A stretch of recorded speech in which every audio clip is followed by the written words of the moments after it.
Ladies and gentlemen, boys and girls, children of all ages, what is up? The King of Lightning here today. It's been some time since I've posted a video, and the reason was because last week I had my final week of the semester, finals week, CEP week, and I was swamped. Had a lot of stuff to do when it came to lab write-ups that were over 150 plus pages.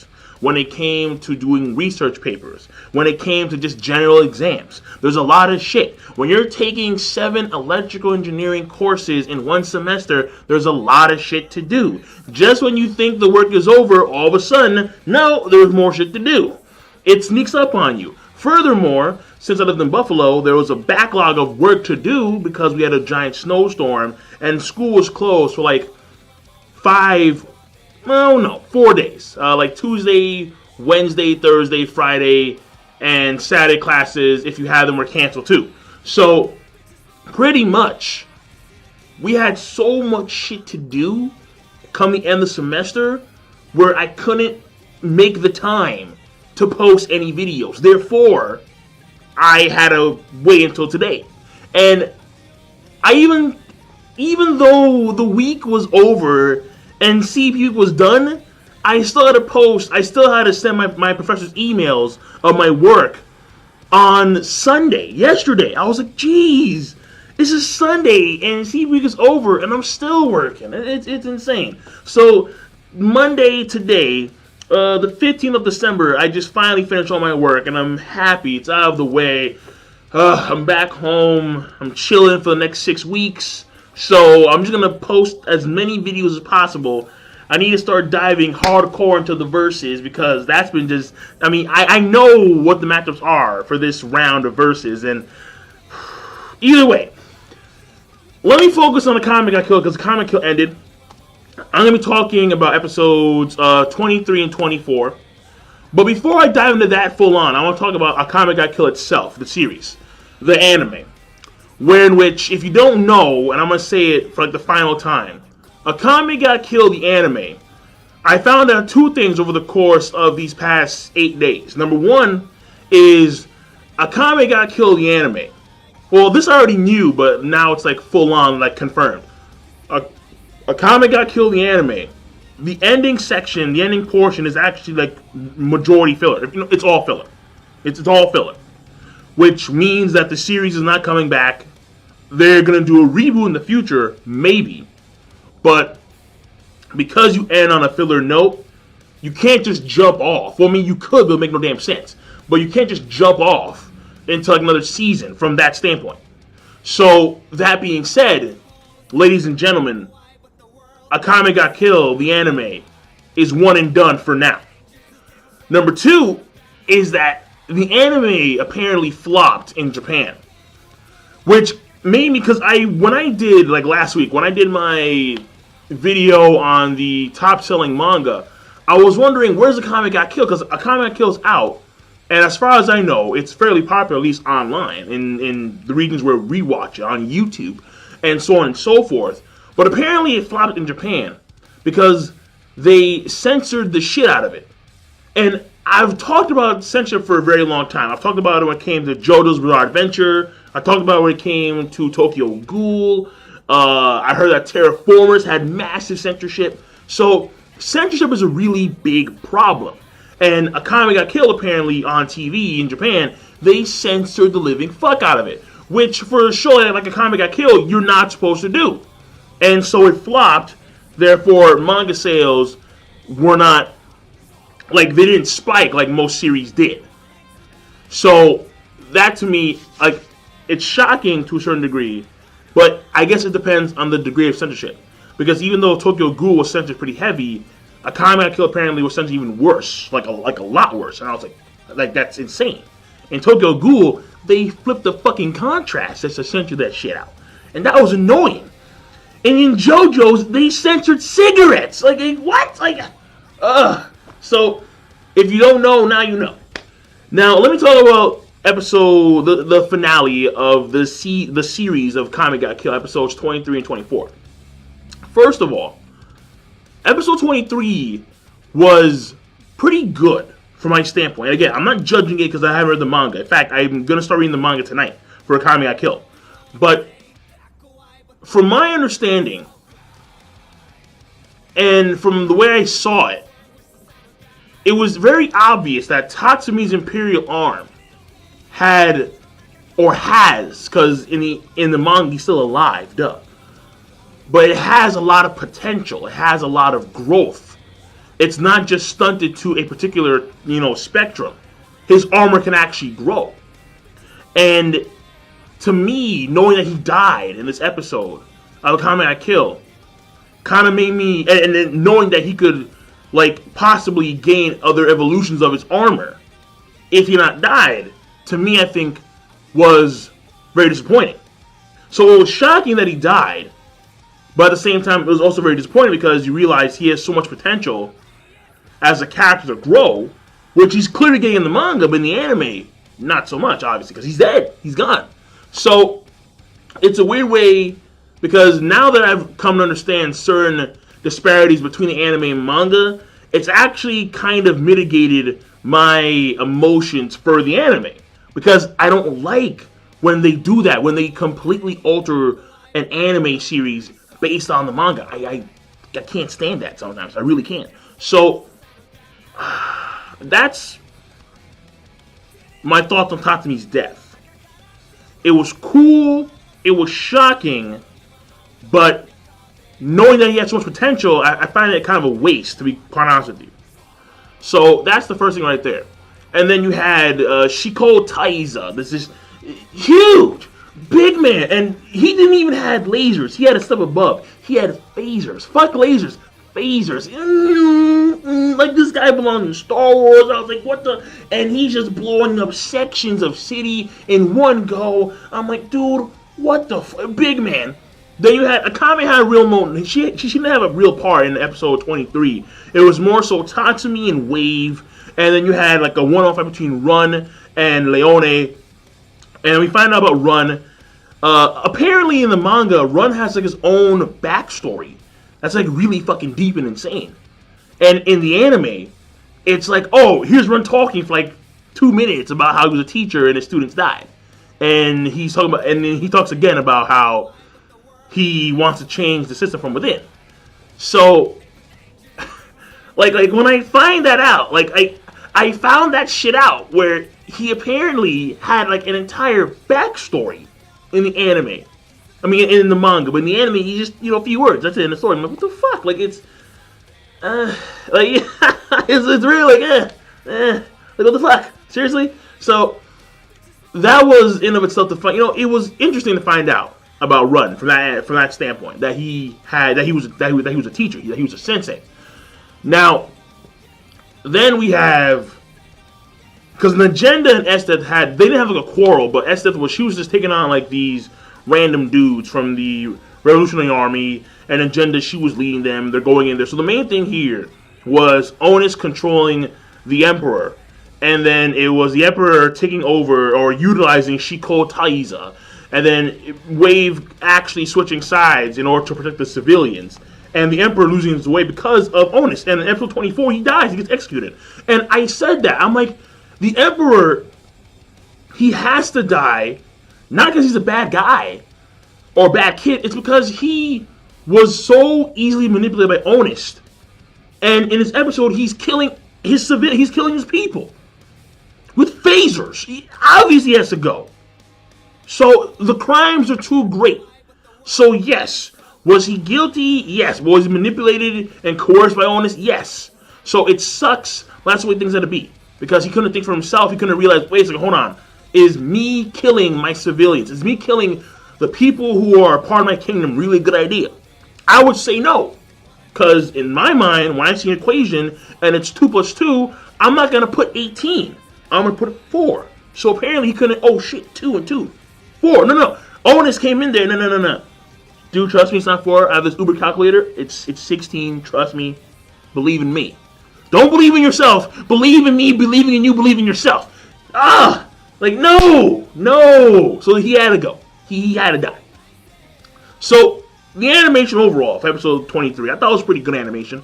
It flowed nice. The ending scene not the ending scene, but when you have that, it was Aniki blew out. He was talking to Tatsumi, and Tatsumi, he was like having like that final power moment where the armor first comes out and he yells out Incursio, and then you have like the dual audio of Tatsumi and Aniki. That was some cool shit. That was some really cool. I dig that shit. That shit was cool as fuck.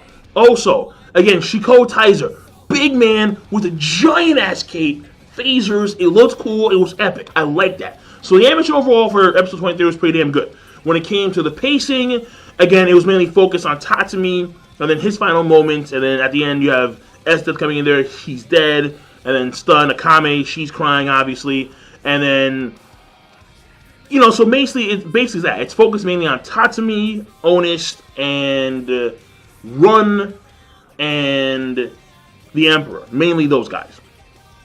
And finally, story progression-wise, huge on the part that Tatsumi died.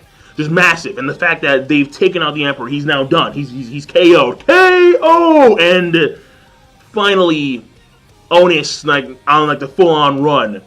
And now it's basically Akame and Estes, like, one-on-one, episode 24. So episode 23 overall, I did like it a lot. But there are there's some clear disparities between the anime and the manga, at this point in time, for straight on filler. And overall, I'm gonna give it a rating of I did like it. I thought it was actually a great episode. So I'm gonna give it a great rating. Again, I haven't read the manga, so I can't judge on the manga. When it comes to the episode 24, the finale, the series finale of Akame Got Killed. First of all, the mode that Akame used, I found not really random, but like, really? Like, what? Like, I understand that every Imperial Army user has like some type of hidden ability, and her taking the burdens of the souls of those she's killed, but like, what threw me off in that sense was kind of like saying, well, her Imperial Arm essentially stores the souls of the dead? I was like, what? Like, it was weird. It was weird. It threw me off. I'm not gonna lie to you. So, I don't know if that was... Again, I don't know if that's like a legitimate power that she has in the manga. I don't know. As far as I can tell, when it comes to the anime, Tatsumi's armor being able to evolve, I think that's the case in the manga, from what I hear. In passing. But in the case of Kame, I don't know. It was cool, but I'm sitting here like, is this like legit? Like, is this like, really? Like, does her Imperial Arm store souls and she can use that, and she can use those by cutting herself? And also what threw me off was, maybe it was just me, but I felt like Estes, throughout the entirety of the series, she displayed far more power than what she delivered in this episode. Like, I don't know, like, maybe just me, but like that's what I felt. Like, I felt that Estes, she was insurmountable. She was unbeatable. She was so far ahead of the loop that no one could literally touch her.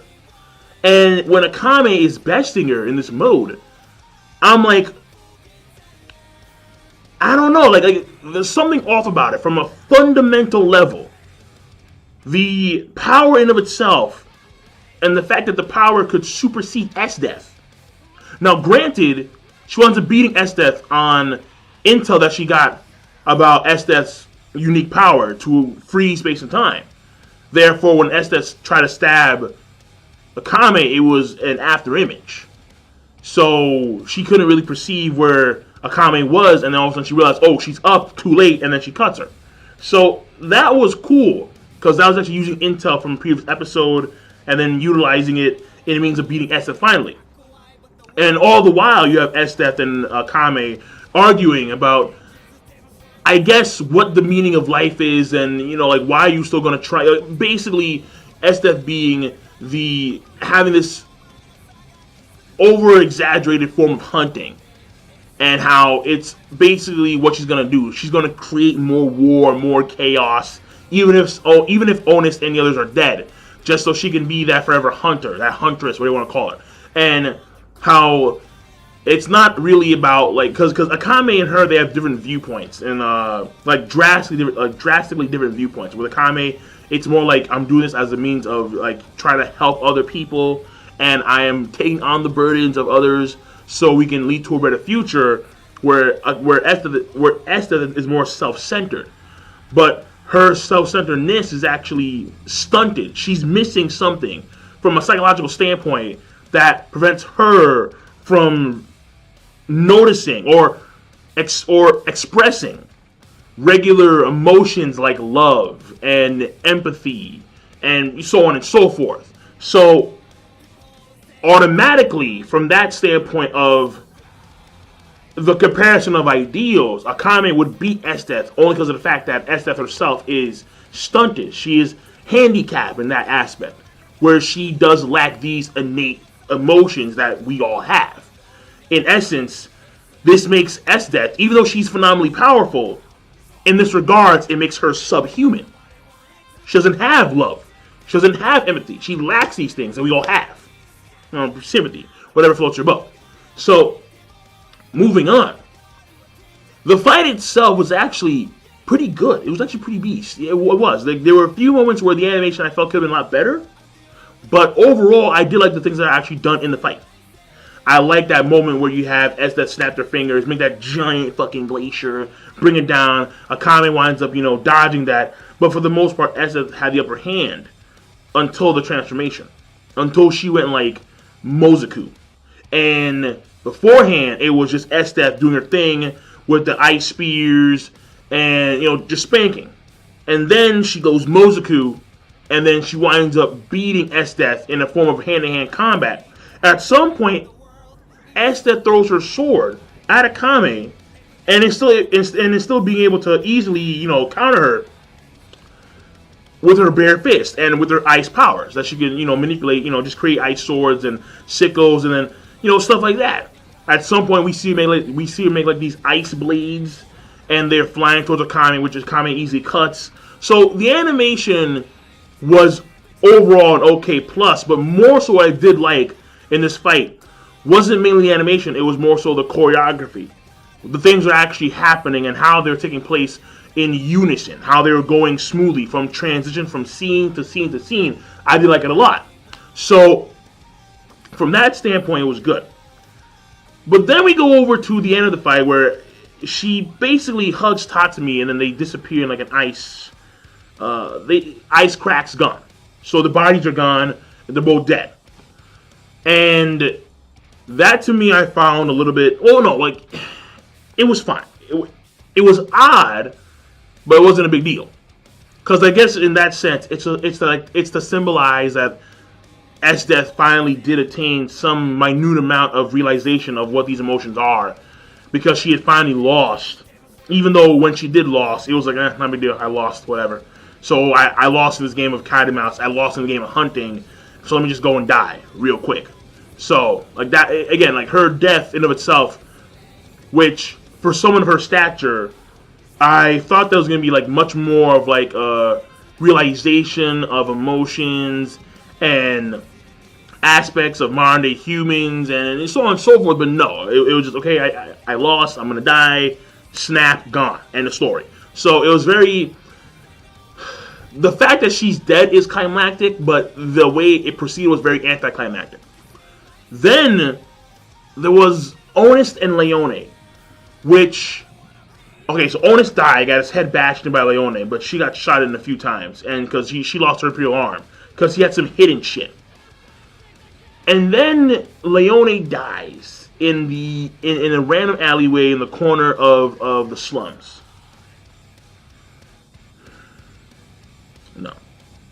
No. Fuck no. That was a really bad way to make Leone just die. Like, I understand the symbolism. I understand that it was, we finally did it. Everyone's free. Everyone's happy. We no longer have a role in this world, per se, or in the capital, per se.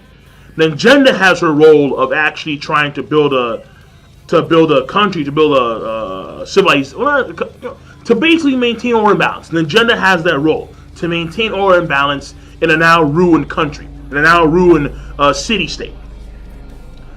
But and then how basically Run and Wave are now like members of the Revolutionary Army, and they're now going to assist Negenda in building what was now what was broken. But Leone dying in that fashion, and again, I understand the symbolism. To me, it was so unsatisfactory. When you compare the deaths of the other 9 members, Leone has the worst death by far. By far. Not in the sense of symbolism, in the sense of impact. Like, Leone died, and I really think and honestly, I was disgusted because it was really, like, so like, that's it. Like, that's Leone's death.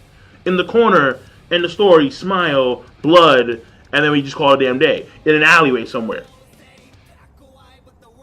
No. It didn't have the impact, and because of that, I'm kind of pissed off because every death that you've seen thus far has had impact. Even Tatsumi's death had impact, even though I felt it was, again, dual, two sides of the same coin here. He died, it was shocking, but at the same time, there was so much potential being lost when he died. But Leone, when she died in that corner, I didn't give a fuck, and I hate the fact that I didn't give a fuck. Because I should care, because she's actually a pretty cool character. So, no, there's just absolutely not no. And then the parting of Akame and Negenda, and Akame going on her own and doing her thing, still eliminating Homuru and, going on her journey elsewhere. Because the world is big, but then again, her mission has, for now, been suspended or lost. There's no more enemies to eliminate. So either way, overall, the series, I have enjoyed it, but finding out that most of the stuff is filler, which I don't like filler. I just don't. I like it when a series sticks to the core story. I love that. When series stick to the core story and they maintain that shit, I'm on board with you. When you pull filler shit, okay, now I'm a bit peeved, say the least. But finding out a few things about the anime in of itself, and then seeing how things ended in these last 2 episodes with certain characters. Not all the characters, certain characters. Like Leone, like S-Death, and Tatsumi himself. So overall, episode 24, I'm going to give it a good plus to great. Episode 23, I think is actually better than episode 24, I'll be honest with you. But overall, the series is not bad at all. I like it a lot. But the anime, but the manga, I can tell is going to be much better. Much better. I don't deny it. So I can't wait to actually dive into the manga. I cannot wait. So overall, the series of Akame got killed. Well, no, let me save that for another day. Talk about the entirety of the series. Get my thoughts on that in a video at some point. I have the free time now. I'm on break, bitch. Yeah. So let me end off like this. Akame got killed. The ending combined together, episode 23 and 24, pretty damn good. With a few discrepancies here and there. So I'm done. King of Lightning. I'm going to start reviewing Akame got killed manga once I catch up. I better see y'all there. Okay? You down for the cause, bitch? You down with the king? You rolling in my carriage, nigga? You better roll in my carriage. I got some uber-ass horses. You play Dynasty Warriors? I got the Lubu horse. Alright. Have a nice one.